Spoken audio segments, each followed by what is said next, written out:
ดีมันมีส่องบ้านหน้าสารวัตรสิบห้ามาเที่ยวมารีวิววัดเทียนหมู่หรือว่าวัดลิงหมู่อยู่นครเฮเนาะอันนี้แมันแคมทางกับจะมีหาดท้ายเครื่องทีละนึกเนาะให้แขกให้ท่องเที่ยวฝากอันก็จะเป็นบาทประชาชนเนาะอันนี้เป็นเหือเนาะวัดเทียนหมู่นี่เป็นต่างอยู่แคบแม่น้ำเนาะมองนั่นโน่นแคมกับแม่น้ำเหืองเลยอันนี้เป็นแขกต่างแฝงเจอกันที่นี่แขกนี่ทั้งแขกต่างแฝงต่างเมืองต่างประเทศ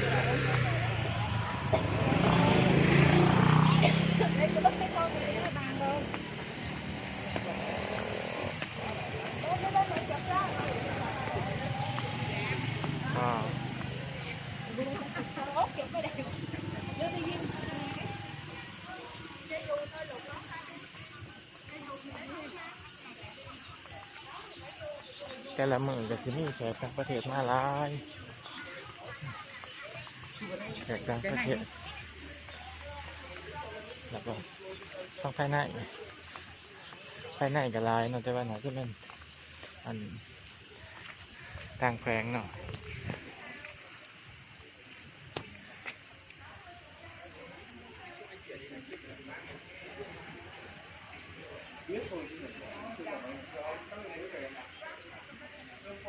เต่ายักษ์เนาะซิดานะจะเป็นซิดาจะเลือกเกี่ยวกับมันวันสางแต่ว่าจะเป็นภาษาจีนบ่นะจะมีอันนี้มีภาษาอังกฤษนะ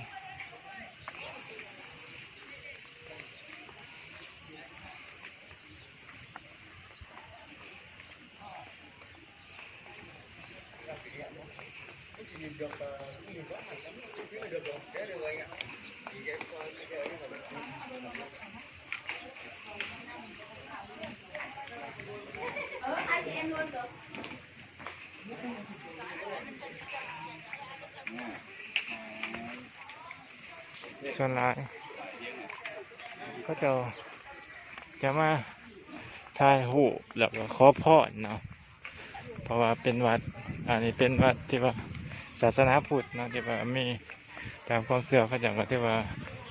มีความศักดิ์สิทธิ์เนาะขอพรเนาะแต่ว่าจะออกเป็นลักษณะของจีนเนาะเพราะว่าในเมื่อก่อนก็เวียดนามก็ตกเป็นหัวมงกุฎให้กับจีนเนาะ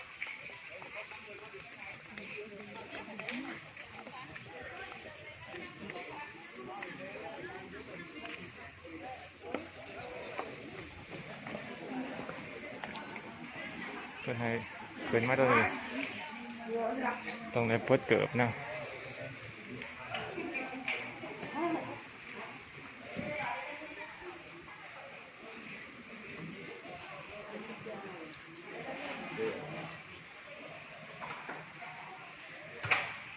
ขอพรทั้ง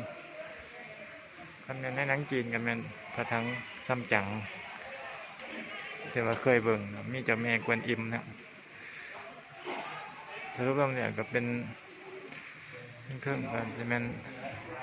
พระสัมมาสัมพุทธเจ้าเลยนะ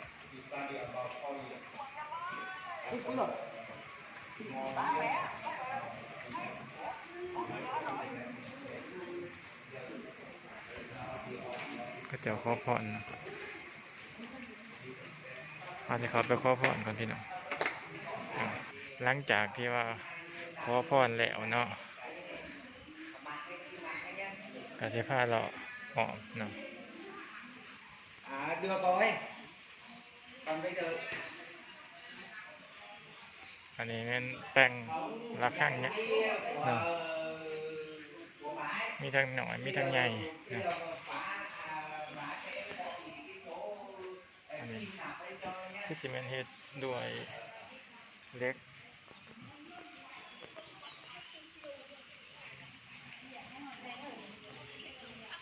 vừa mượn của อั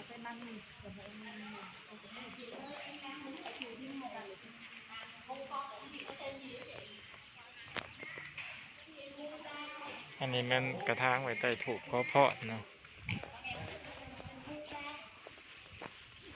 แต่ละมื้อก็สิมีแขกต่างไกลไทยต่างบ้านมาหลายเนาะมาขอพรอันนี้มันทั้งขางวัดเนาะก็สิมีเป็นหยังเป็นเหือนบ่หรือเป็นหยังไว้สำหรับจัวครูบาเป็นอยู่นะอันนี้มันมีน้องปลาพร้อมเนาะเป็นเลี้ยงปลาเพื่อนบ่ให้เขาอันนี้แม่นข้างหลังไอ้กลางประเทศ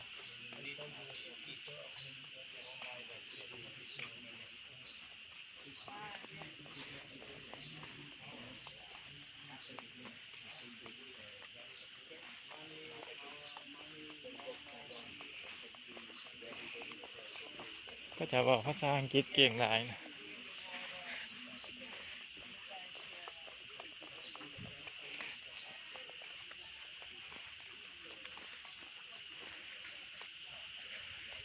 เขามาอันนี้ก็เย็นสบายพี่น้องเลย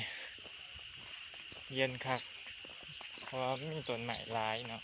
มีทั้งต้นจำปาต้นแปลกเนาะต้นหยังกกให้ย้อนต้นลำไยก็มีเนาะแต่ว่าบ่สูเห็นต้นมะม่วงเนาะต้นมะมี่นี่มีเนาะเราบ่เห็นต้นมะม่วงมีต้นแปลกต้นน้ำล่างสุดก็จะมีบอนคอพอนอีกเนาะอันนี้เป็นน้องบัวบ่เลิกหรอก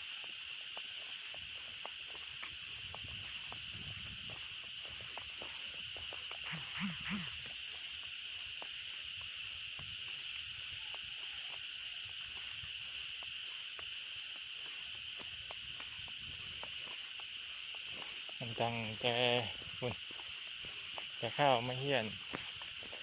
ปี2016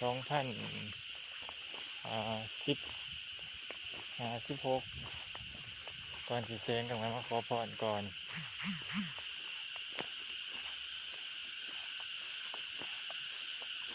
แต่ว่าเรื่องนี้อันนี้มันล้างสุดเนาะก็สิมีตำหนิเนาะท่านสิที่สั่งเขาเคยเบิ่งหนังซึ่งงอคงนะมันจะเป็นบอลจับอย่างอันครั้งสิ่งบดีไป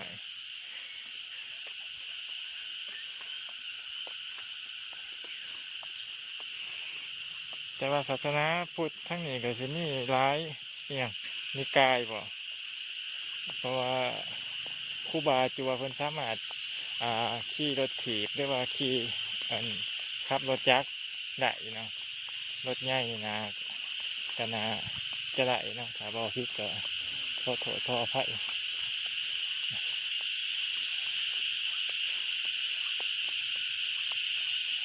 วิวก็สิประมาณนี้แหละอันตอนเสียงนั่งจักจันห้องบรรยากาศเย็นสบาย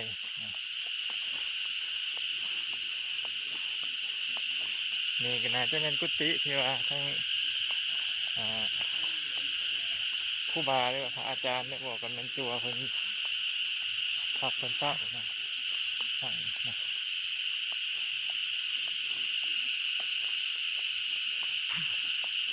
เพิ่นเฮ็ดได้สะอาดหลายนะ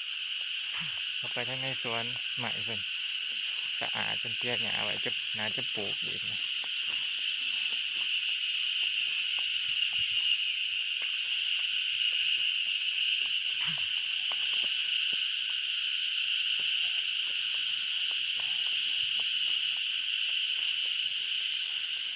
มีกระไรต้นมีกระไรอยู่พี่น้องมาเมื่อบางใหญ่มั้งโอเคว่ากกลำใหญ่ โมแมนกบอย่างนี้เนาะที่กบลำใหญ่แต่ว่าเป็นกบลำใหญ่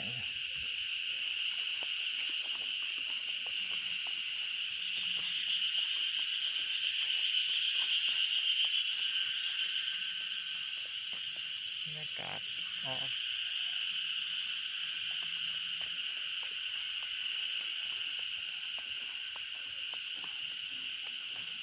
อันนี้มันจัวลิงมุกนะ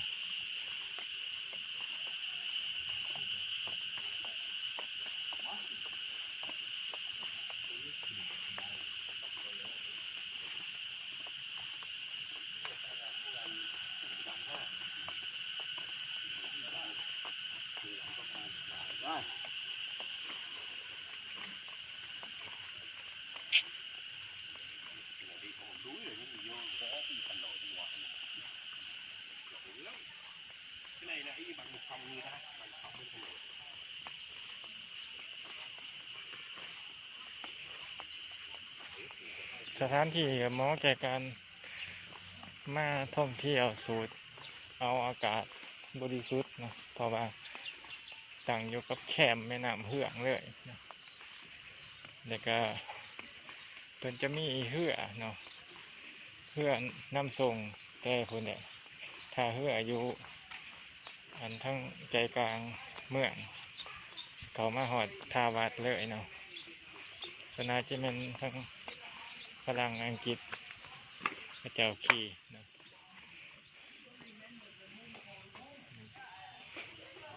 ประตูทางออกทางเขาก็จะมีหกปั่นที่ว่าเป็นเทพรักษา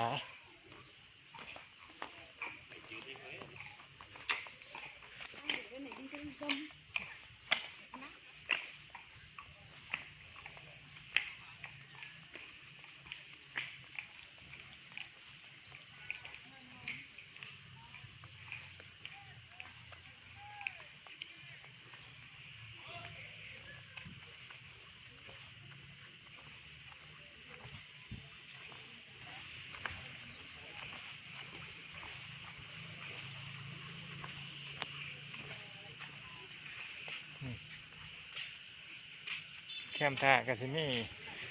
เป็นบอนคล้ายเครื่องคล้ายคล้ายน้ำเต้าหู้คล้ายอีสังขนมเนาะ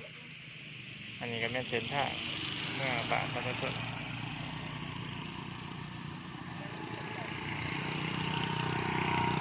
ฝากติดตามส่องบ้านหน้าสารวัตรในเด้อพี่น้องสำหรับคลิปนี้ก็จบสำนี้นะขอบใจบ๊ายบาย